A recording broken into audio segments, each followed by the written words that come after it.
What's up, guys? Welcome to Six Flags Darien Lake for the 2022 season. This is my personal first visit to the park this season, and today we're gonna be checking out everything they have that's new to offer. So let's go check out the park. A few rides are closed. It's really busy today because it's Music Fest, but I'm really excited to see what's new and how all the rides are running. So the first thing that you're gonna notice that is different at Darien Lake this year, if you're a real fan of the park, is that Mighty Racer is actually running a different train. I'll show you guys once I get up there.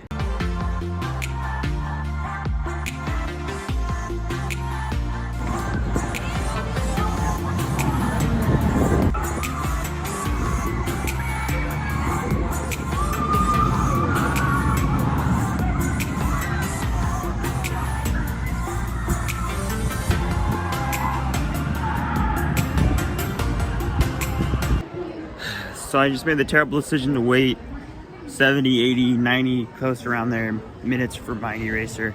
And I will not be doing that again. It was a little smoother than I remembered, but still not very good. Alright guys, so something new this year is that blockade there is really not there anymore. I mean, it's still there, but you can actually exit the park to come out towards roller coaster. You can come to your Beaver Brothers and everything like that. So it's technically outside of the park right now, but you can get back into the park with a hand stamp or your season pass. I'll show you guys where you'll come back in, because that's no longer an entrance to the park for the campground as well. And here is Beaver Brothers Lakeside Cafe. So now you can access that if you're in the park, which is really nice. And there's a new menu.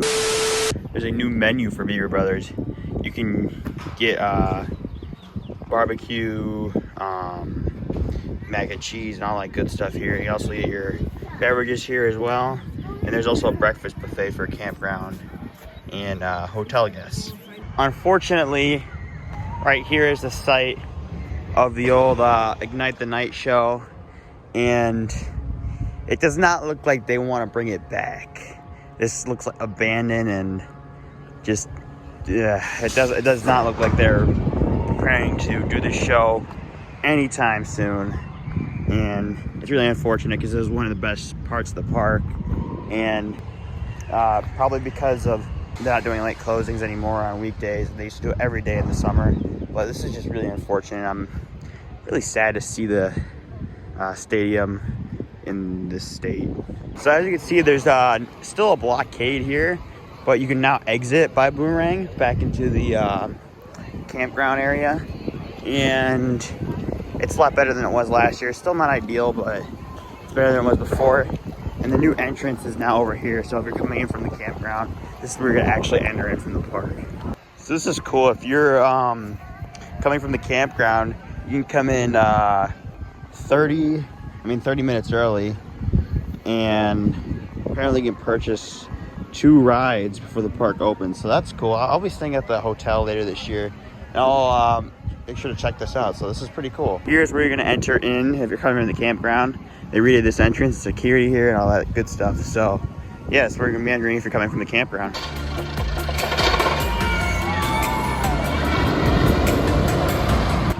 All right, so I just got off Riders Field, running a little slow, but got some good air time. A little bit rough, but overall a pretty solid ride. One thing that's new this year is you cannot bring your loose articles into the station. Well, you can't bring a bag in the station. You can bring a phone and have it in your pocket or something, but I wouldn't necessarily recommend it unless you get zipper pockets. So they're offering $2 lockers if you want to ensure security of your items. Or what you can do is what I did, use these cubbies, put your bag in a cubby or hide it behind a tree or something. It'll probably be fine, but I'm not really sure if I'd recommend that. So it's definitely a decision you gotta make personally if you wanna spend the $2 or you just wanna take your chances and hide it.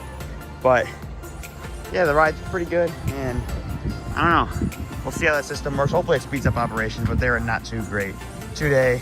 So hopefully that improves in the future. So here's a look at the Titan track on Predator up close. The ride is closed today and doesn't look like it's gonna be reopening. So unfortunately, I might not get the chance to give you guys my review. But yeah, this is something new for this year. They retract this whole turn all the way up there around, and it ends right about here. Well, it's hard to see, but right about when you hit this straightaway here. And it seems to transfer pretty seamlessly. So I guess we'll have to see how it rides when I get the chance, but it's unfortunate that it's closed today. Another thing the park has been advertising heavily inside the park is the Six Flags app, as it does now show wait times, what rides are open, shows the park map because they're not doing paper copies anymore. So I definitely recommend downloading the app, even if the wait times aren't that accurate. It does kind of give you a rough guess, I would say, of how busy the park is. Something that's kind of new for the season is mobile ordering. I think it was available last season, but definitely seems much more polished this year. And you can do it at the Anchor Bar. There's a couple other places you can do it, and hopefully it'll work well. I just ordered some wings, so we'll see how long that takes and if it's really effective. Something else new for this year is they got a new Pepsi machine over here, so you can fill the drink cup up yourself if you have one, and that's nice and convenient, as a lot of other parks do that, and I'm really happy they're doing it here. And I think that means they're really committed to keeping Pepsi around at the park for a while. But yeah, there's another one on the other side of the park, and I'll show you guys that later. Something cool I noticed at Predator is that the second train for Predator, which I didn't really know they had up until this year, is out on the transfer track. So hopefully at some point this year we'll see 2 train operations on Predator. But for now, we're with 1 train, but hopefully they can get that second train on soon. Something else new for this year is a new parents patio. This actually used to be a restaurant, but now they replaced it with this patio where they have chairs, you can recharge your phone, relax, and yeah, it seems like a nice little addition to the park. You can drop your kids off and have them come back and meet you here, and it's just a really cool thing to see. If you think there's something missing here at Darien Lake, you're right. This is where the giant wheel used to be, and yeah, it's just a pile of dirt and hay at this point. I don't really know if there's enough room to put like a big ride here, but hopefully they'll replace it with something, because it's definitely a big gap over here. It just doesn't feel right. It's a big gap in the skyline, and hopefully they can put some here that'll fill the void. I think this giant Discovery really good here, and we're one of those like Vomitrons by Fun Time would be really nice here as well. I think that would be able to fit. So hopefully they can get some over here. They could probably expand a little bit if they needed to though. So yeah, this area is kind of just dull and not very pretty to look at right now. For anyone wondering about Grizzly Run, yeah, they haven't really done anything. It's just sitting here riding away. Yeah, apparently the boats are still over there.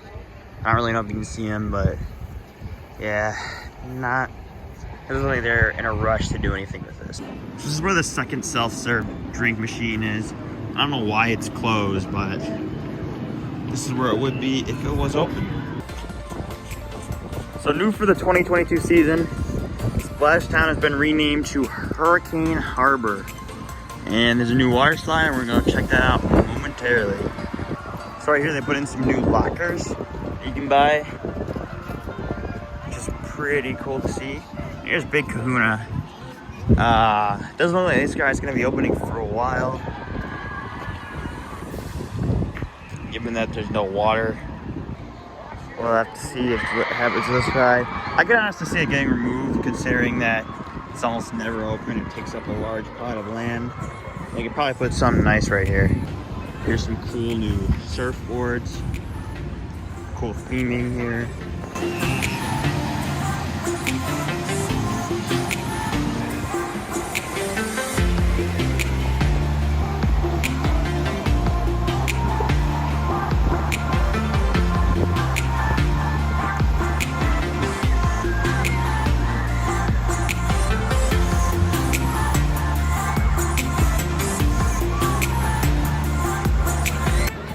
Wave pool also has a new mural, so that's pretty cool. I like that. It looks pretty nice. All right, so I just ate at the new Beaver Brothers barbecue buffet thing, and it was all right. It's definitely one of the better places here, but I definitely recommend giving it a shot if you come here a lot. But definitely, probably not my favorite place in the park. Besides that, the park was packed. Didn't get on very many rides. I did do boomerang. I think, yeah, I don't think I vlogged that, so that was all right. But beyond that, not the best day at the park, but there's some improvements. Mostly their staff's a little better. So hopefully the season will be better overall. But I guess we'll have to see. That said, thank you guys all for watching. Make sure to like, comment, subscribe, all that good stuff for all latest and greatest Darien Lake content. And with that said, thank you all for watching. I'll see you all in the next video.